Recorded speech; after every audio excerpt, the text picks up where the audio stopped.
Not only is there a law of sines that you can use to solve a triangle, but there's also a law of cosines. The cases which you can use the law of cosines on are side, angle, side, and side, side, side. And we'll look at an example of each today. So first, I'd like to state what the law of cosine says. It looks a lot like the Pythagorean theorem, which is a squared plus b squared is equal to c squared. So I'll write like this. C squared is equal to a squared but b squared. But this is only true in a right triangle, and we might not have a right triangle. So it might not be that a squared plus b squared is equal to c squared. So an adjustment that you can make is you subtract off 2 times AB times cosine of the angle C. So this is the law of cosines. It looks a lot like the Pythagorean theorem, but if you don't have a right triangle, then you have to subtract off this factor here. One thing to point out is that this C represents the side length, and this is supposed to be the capital C, the measure of the angle, which makes sense because an angle would go in the trig function.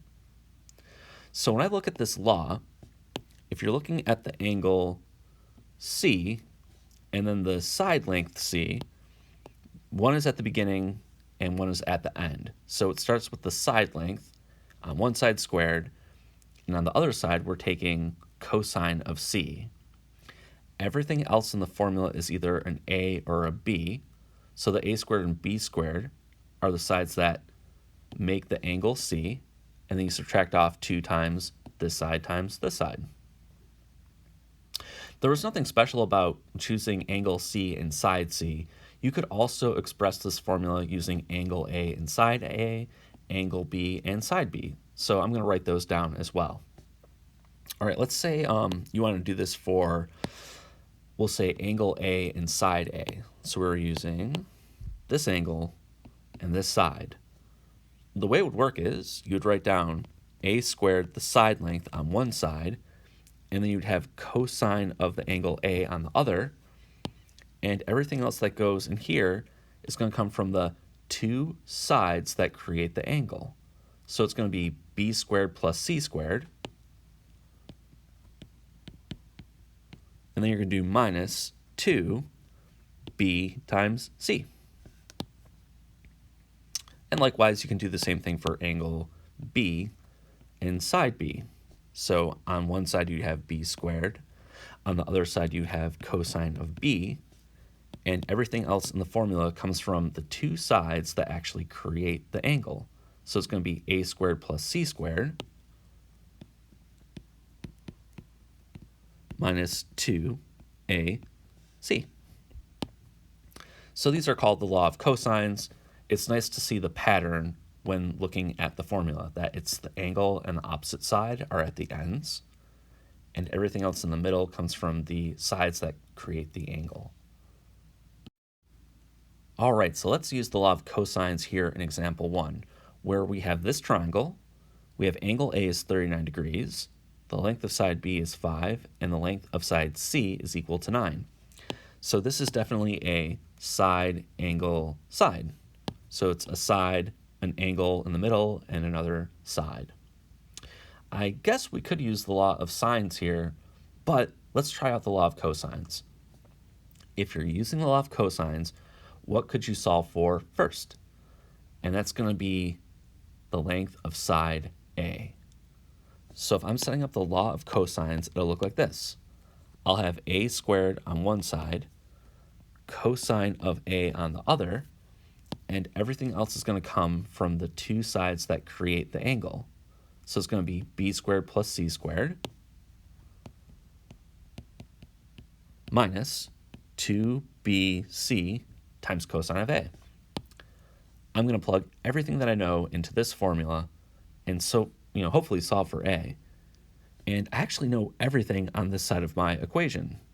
So we get a squared is equal to, okay, this is 5 squared plus 9 squared minus 2 times 5 times 9 times cosine of 39 degrees. And to get a by itself, you can take the square root of both sides. So that means A is going to be, we'll always take the positive square root, but it's going to be the positive square root of this mess, 5 squared plus 9 squared minus 2 times 5 times 9 times cosine of 39 degrees. And the nice thing about this is you can just type this directly into your calculator, which is exactly what I'm going to do. So I'm going to do the square root of 5 squared plus 9 squared minus 2 times 5 times 9 times cosine of 39. Just going to make sure my calculator is in degree mode. It is. And it gives me, if I round to the nearest tenth, 6.0. And we just use the law of cosines to get the length of side A. Okay, to complete the problem, we need both angle B and angle C. And we can use actually either the law of cosines or the law of sines to figure that out. I'm going to choose to use the law of sines. Now, if we do that, we have to be careful here. If you use the law of sines and you have to use sine inverse, it'll only ever give you an angle that is less than 90 degrees. Therefore, I think what I'm going to first do is solve for angle B. I mean, it looks like this angle is less than 90 degrees, so I won't run into an issue if I use sine inverse. So like if you were to first solve for angle C, you'd have to be a little bit careful if you use the law of sines. So I'm going to find this angle here. So that is sine of B over the length of side B is equal to, since I don't know anything about angle C, I'm left using angle A and side A. So that is, it's equal to sine of A over the length of side A. Here's the law of sines, and the only thing I don't know is B. Let's plug in all of the other information. So sine of B divided by, let's see, B is equal to 5, is equal to sine of 39 degrees, all divided by 6. I will multiply 5 to the other side of this equation, and this gives me sine of B is equal to 5 times sine of 39 over 6. So let's continue this work up here. I'm going to get a decimal in my calculator for the right side of this equation, and we have that sine of B is equal to, okay, 5 times sine of 39 divided by 6 is 0.5244336592. To get angle B, we're going to apply sine inverse to both sides of this equation. This will give us B, since sine and sine inverse cancel. And on this side, there's a button on my calculator for sine inverse. And I'm going to enter in this number, 0.5244336592. I mean, that'll be very accurate. So let's see what we get. 0.5244336592. And the measure of angle B, if I round to the nearest whole degree, is 32 degrees. All right, so that's this angle here. Now, to get the last angle C, I'll just note that if you add angles A, B, and C together, that must equal 180 degrees. Therefore, if you want the measure of angle C, you can take 180, subtract angle A, which is 39, subtract angle B, which is 32, and this gives us that C is equal to 109 degrees. And this completes the question for us. So again, just to point out, you could have, as the second step, solved for C, like you would have done sine of C over C, and gone through this process here. The angle you would have gotten would have been less than 90 degrees, which doesn't match up with the picture. What you have to do is subtract the angle you got from 180 degrees to get the correct value here. In example 2, I want to solve the triangle where A is equal to 8 B is equal to 10 and C is equal to 13. This is a side, side, side scenario. We don't know anything about the angles. Because of this, we can't use the law of sines to start with, so the only thing we can do is use the law of cosines. So I want to solve for either angle A, B, or C. It doesn't matter which one we choose. I guess I'll solve for angle A. I'll start with this one first. So from here, I guess I'll jot down the law of cosines using angle A. That is, A squared is equal to B squared plus C squared minus 2BC cosine of A. And the only thing that I don't know is cosine of angle A. Let's plug in all of that given information. So this is 8 squared is equal to 10 squared plus 13 squared minus 2 times 10 times 13 times cosine of A. Now, this time, I think it's actually worth simplifying the numbers because we need to solve for cosine of A. So I'm going to go through and square things out and multiply things down to one number. So on the left, 8 squared is 64. If we add 10 squared plus 13 squared, that is 269, minus 2 times 10 times 13, which is 260 cosine of A. I guess what I'll do is subtract 269 from both sides of the equation. And I get negative 205 is equal to negative 260 cosine of A. I can cancel the negative from both sides of the equation. In fact, I can divide 260 to the other side, which will leave me with cosine of A. Let me reverse this. I'll just put cosine of A is equal to 205 divided by 260. And our goal is to actually figure out what the measure of angle A is equal to.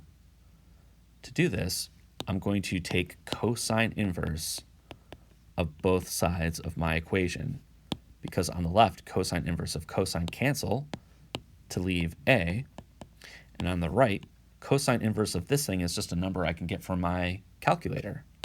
So I'm going to enter in, well, what is cosine inverse of 205 divided by 260? Let's see. Okay, the number I get is 37. If I round to the nearest whole degree, it is 38 degrees.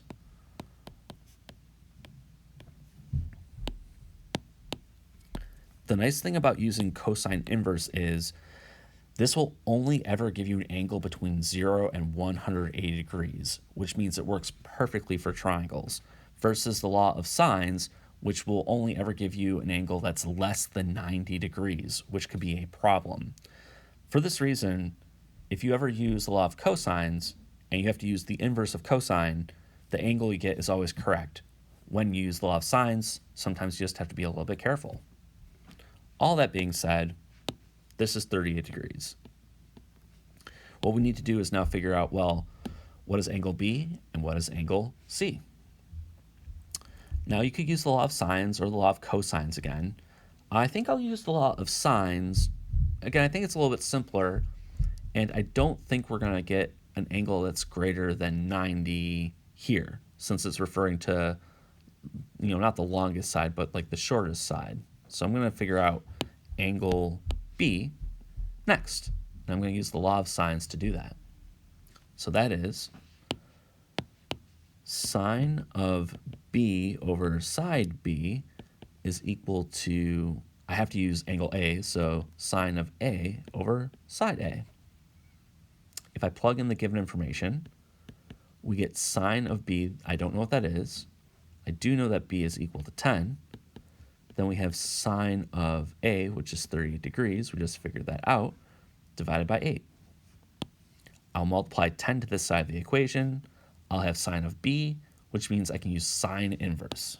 So sine of B is equal to 10 times sine of 38 degrees over 8. Let me get a number for that. So 10 sine of 38 divided by 8. Okay, this is, roughly 0.7695 and so on. So what I'm going to do in my calculator is take sine inverse of both sides. So I'm going to take sine inverse of this number. I'm doing this in my calculator, so I'm just going to add out a few more decimals, but it gives me the measure of angle B. Okay, B is going to be equal to sine inverse of 0.7695768,442.